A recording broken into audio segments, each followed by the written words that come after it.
Hold on. Sean, hold on. Aren't you tired of hearing these songs? No, Aren't you tired of hearing? I have heard this song about 1 million times already. How long has this song been out now? Can't be tired of that, man. How long has this song been out, Sean Paul? How long? Can't hear myself on it. So. You can't hear yourself? No. Lord God. Okay, it's my fault. It's my fault. Now you can hear yourself. Go ahead. Yeah.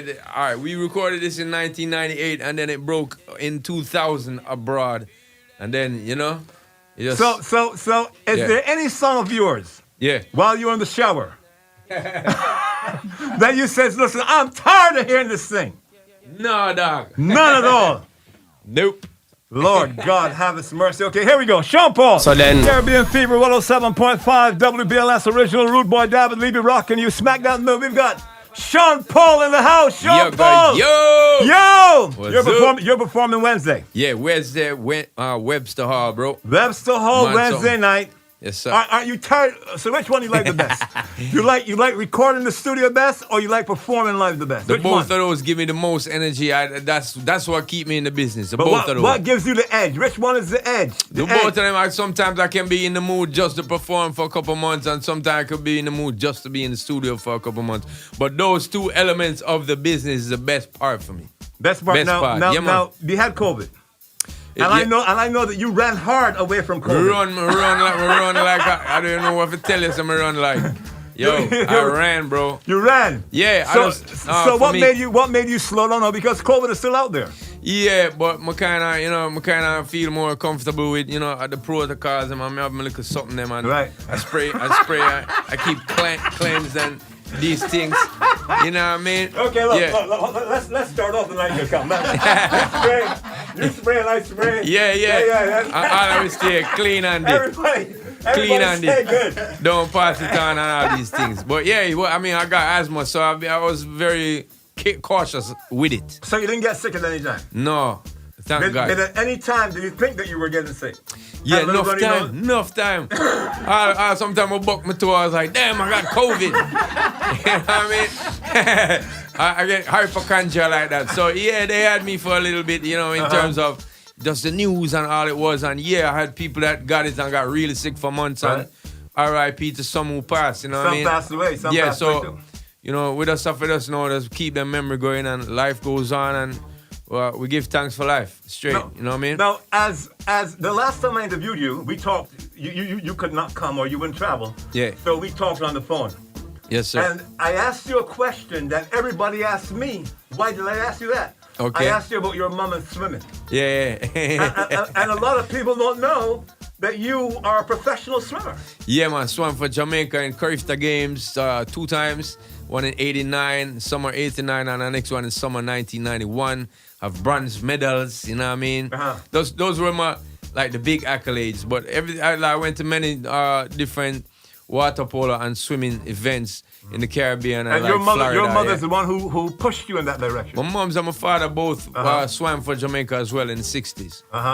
So it's like a family tradition. So you know what? My grandfather came from the war in whenever that was, and World War II, and he was on the first water polo team for Jamaica for the Commonwealth Games because it was held in Jamaica back then. 50, something like that. But yeah. So you should be able to hold your breath for a long time. You know what I mean, man? I have big lungs. Better man walking beside you here, man. Go, ha! You go, shut up. I be doing that subconsciously. If I'm in a public, I'm up on the bus or something like that, I'm just like, I'm kind of holding my breath. Hold it, man. Yeah. Oh, I'm to the guy. Yo, you too far from me, and you got your protection on, so we're good. So, Webster Hall. Yeah. You've been doing this for a long time, Sean Paul. I've known you for many, many years now. Yes, sir. And I got to give you a lot of respect. Don't matter to talk and chat it out there. You still going your way. Yeah. And do your thing. Now, what can people expect? What are you going to do inside the Webster Hall on Wednesday night? What are you going to do? Well, I broke it down brick by brick and build it up back stick by stall. Lord God have His mercy. Broke it down brick by brick and build it back stick by stall. They having the ball, make the call. Yeah, see. Yeah, man. Each and every one let's come true because it's going to be a good night, man. I mean, celebrating the 20 years, it fly by like a flash to me. You know what I mean? When I think about it, the amount of shows and people and the amount of support that all of these people have shown me. It's just it's a time to celebrate that for me and just remember the importance of the album. It broke down doors for me. How many millions did the album sell? Well, it just recently gone 35, triple platinum, certified triple platinum. So that's 30-something million. Yeah. Sean. Yeah. But that's album sold, not even streams. I want to borrow some money. Yeah. Straight up. Yeah. I mean, all right, 30 million sold. Some banker, yeah. Chat to him. Yeah. Caribbean Fever 107.5 WBLS. Sean Paul in the house now. I've been talking to some friends. We were talking about you the other day. I'm like, Sean Paul has got the best introduction. Like, there is no one like Sean Paul introducing this record. True. So where did that come from? Just coming from, the whole toasting vibe, you know what I mean? Yeah. Toasting in Jamaica music developed into dancehall music and it's similar with the hip hop. We have the influence there as well. So it was just like, I want people to know it's me. Now, a lot of people tell me, from I hear your voice, bro, I know it's you. Right. You could say gaga goo goo, and I know it's you. But, I just kind of felt for kind of like keep that tradition in most of my songs. Mm-hmm. So I do the intro them and that kind of thing, yeah. Even with a fast song, a slow song, a love song, a hardcore song, you do the intro anyway. Yeah.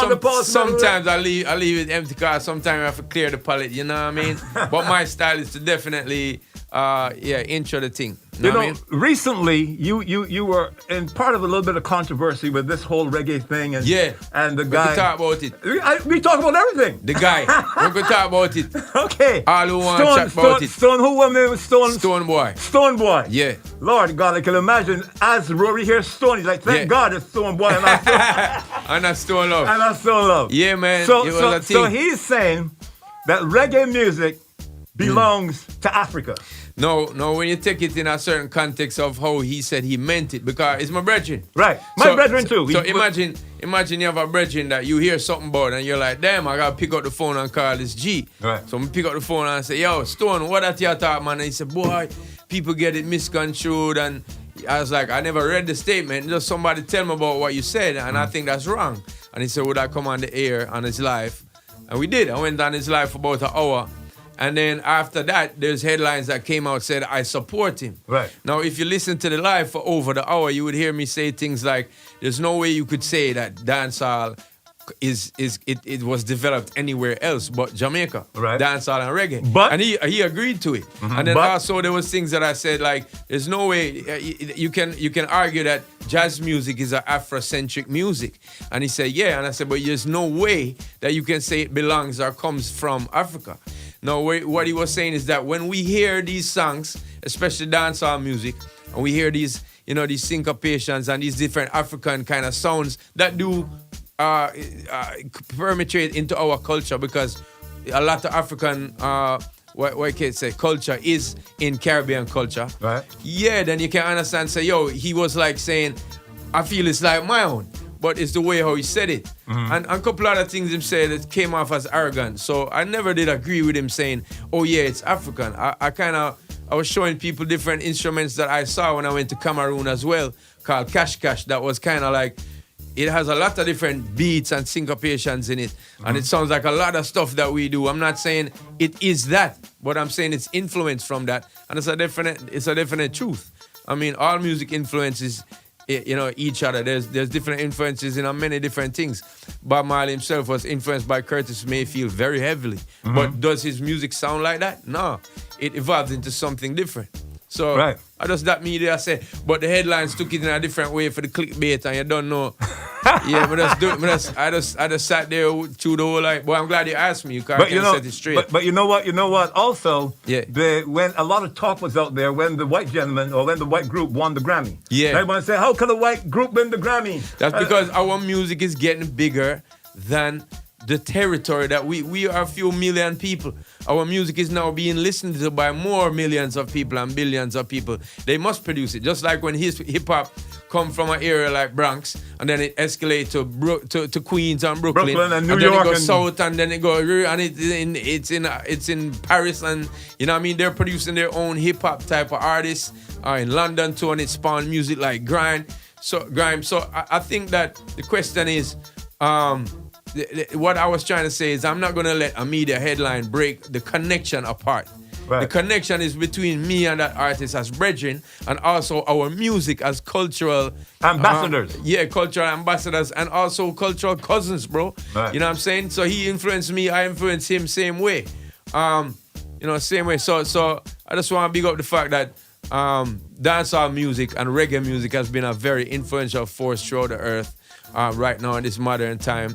Last question on this subject. Last question on this subject. Yeah. Do you think that the authenticity of reggae and dancehall is being produced out of Jamaica? I remember Buju saying, artists are coming to Jamaica not to get diss or hip hop or R&B. Artists are coming to get authentic dancehall, authentic reggae. They want and that. It seems like the new producers are trying to produce more hip hop than the Americans are producing. The younger producers, there's a trend in that way, but trends go around in circles. And I remember times where there was a lot of badness in the dancehall, and then someone like me came around with a different kind of thing, give me the light, I shut a light, and more partying and these type of things. And then you did have like a hardcore time like Mavada and Cartel War and these things. And then you had that period when Coffee came out with nice music where it is just different from being that hardcore. And my point to you is that dancehall and reggae music has different facets, different styles, and it's not only one vein. So they have a bunch of people saying,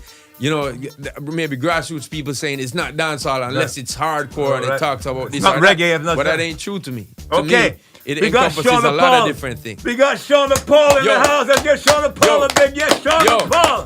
3 million though. 3 million. So I got a plaque for you, Dave. Know what I mean? Yeah. That's it. Let me come present it to you, bro. Hey, watch my mask. Watch my mask, Sean Paul. Hey, man. Wow. Respect, bro. Wow. You got my name on it? Yeah. Oh, snap. Dahved. Oh, my God. Mad something. So, bro. People, hold on. I just want to say. Hold on. We're gonna play Sean Paul for the whole month. Yeah.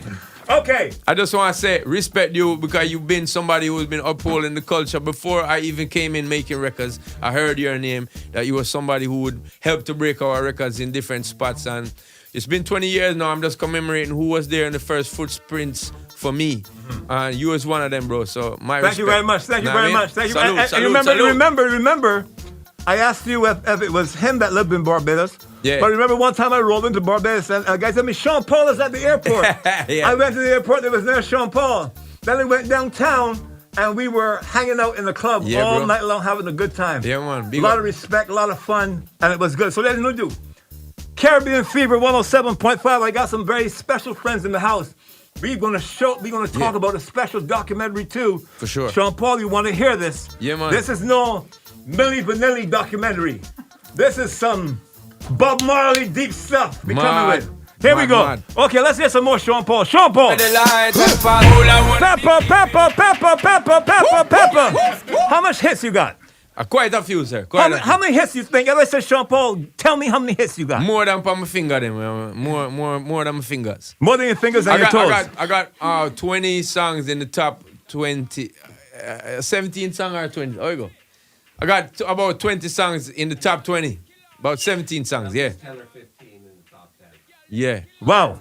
You see me? I serious, man, I got to borrow some money. Yeah, money.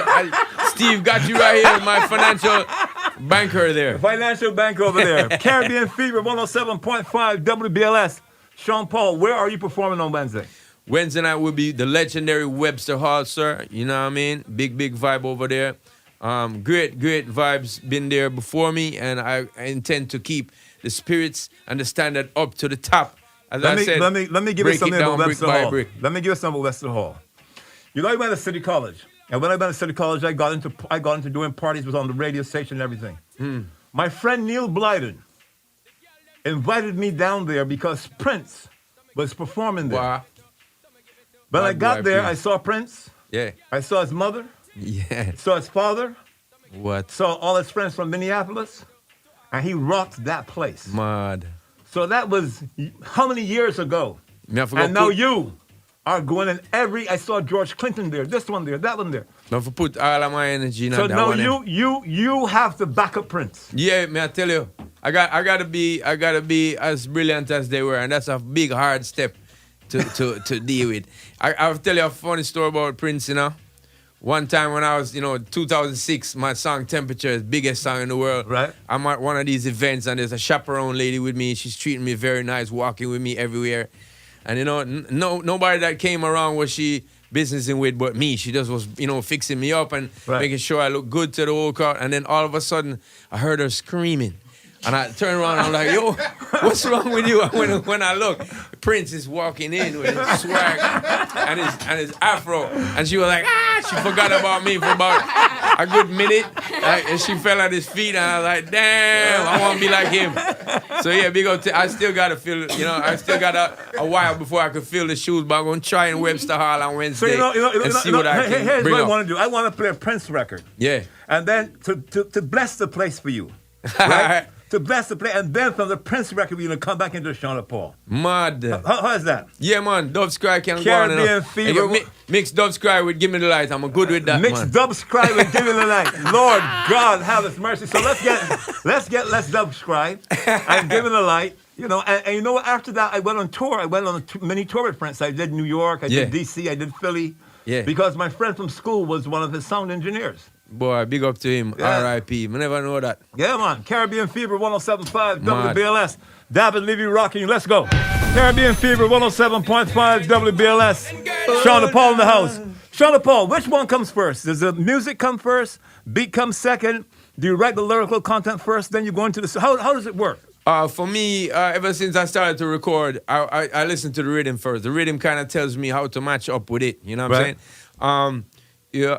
I've written songs before where it's the lyrics and then it goes on the rhythm, or the rhythm is built around it. But I kind of like the vibes where, you present a rhythm to me and I try to tackle it in the best way. Has there been a song that you have recorded that became a big hit, but then after listening to it, I wish I had done it this way?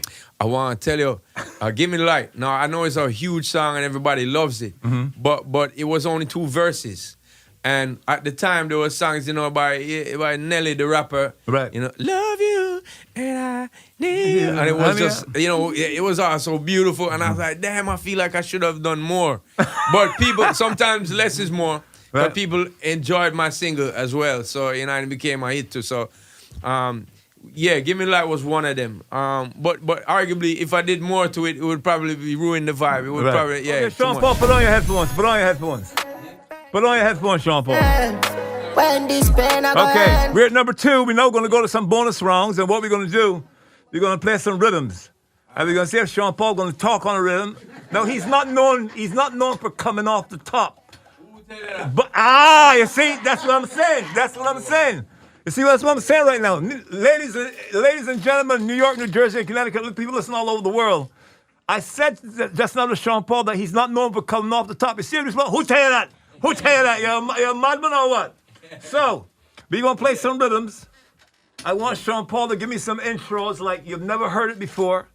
And then I'm going to pick some topics. I might pick a topic like documentary. So you ever do it? Yeah, and you got. But I'm not going to tell you. I'm not going to tell you the topic I'm going to pick. Huh? Earphones are for word for it. I can't hear nothing. You telling me I can't hear nothing? Oh Lord. Okay, I can hear now. No, it's something wrong with this, man. Caribbean Fever 107.5 WBLS. Dahved Levy rocking you. Sean Paul still in the house. Now listen. Now Sean's got some records, but he's big in the Spanish world. People always think he's Puerto Rican. He's Mexican. He's from Dominican Republic. He's I've asked him many times, what are you? You know what I'm saying? He's a little bit of this, that. Yeah. But it's amazing. How do you feel about Jamaica right now, living in Jamaica? How is the vibe for Sean Paul in Jamaica? I do remember the positive things that I have experienced and learned and lived through.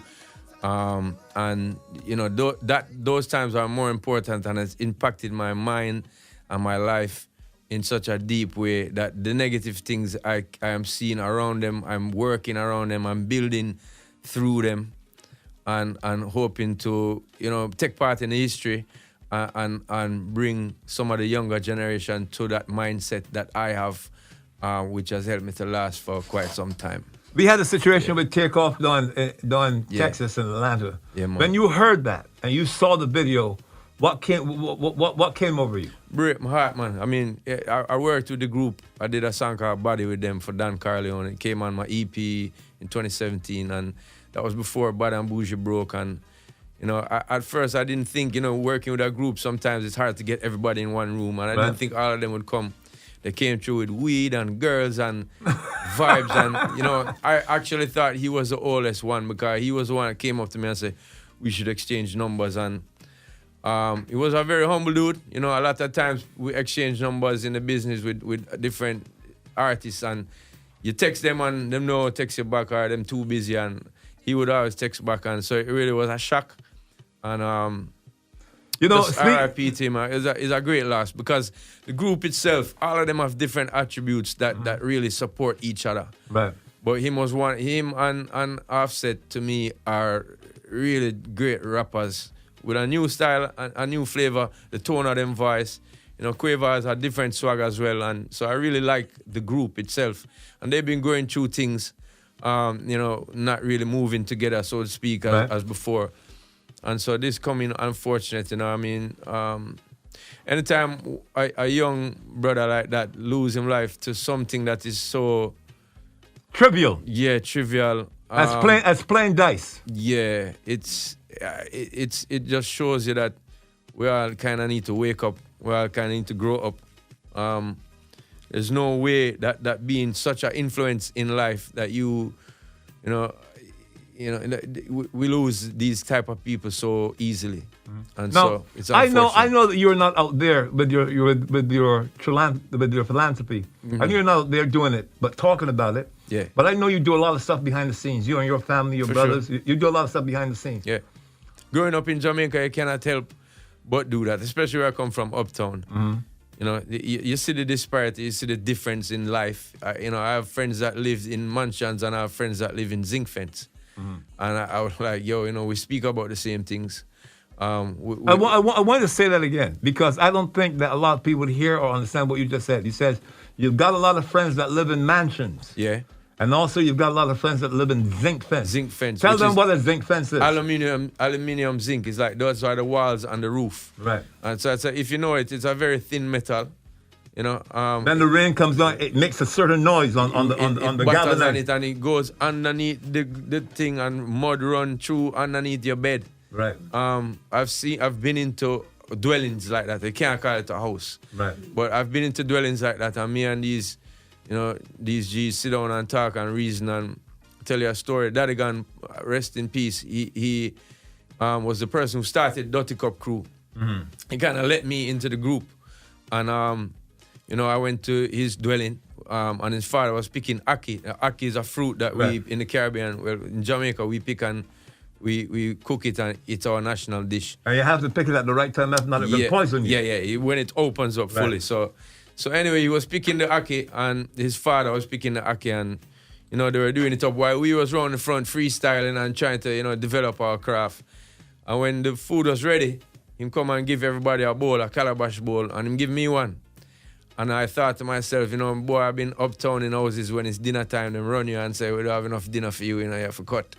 And I was in this guy's house, and him offer me the food, and I said, but you don't have to give me none. And him say, Sean, I'm on a fridge, so I'm not going to be able to keep this. You eat. And that showed me a different love in life, you know what I mean? Wow. Yeah, it showed me that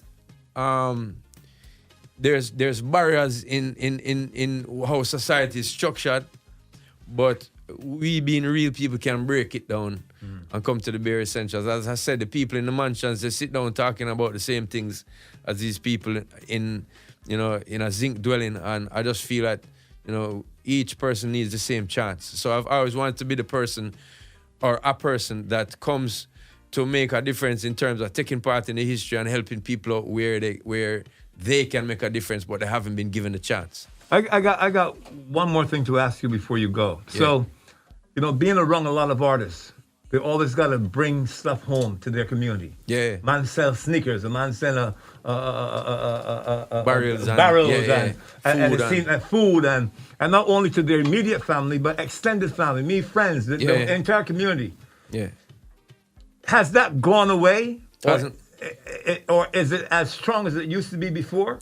It hasn't gone away, but I don't think it's as strong because there's a lot of ways to make money now that kids never used to. Alice that on the internet that they make money through that they didn't have before. And unfortunately, a lot of kids are looking at that as the easiest way and the best way to make their money. I'm talking shopping. Okay. Know what I mean? So also scammers. Yeah, because you can't, unfortunately, you won't be able to stop this. The internet is there. The kids have no education, but they have a great talent, and they have no job. So what do you want them to do? They're going to put their talent into something, just like me with music or a musician. It's sometimes not something that you can teach in a book or at school to be a great musician.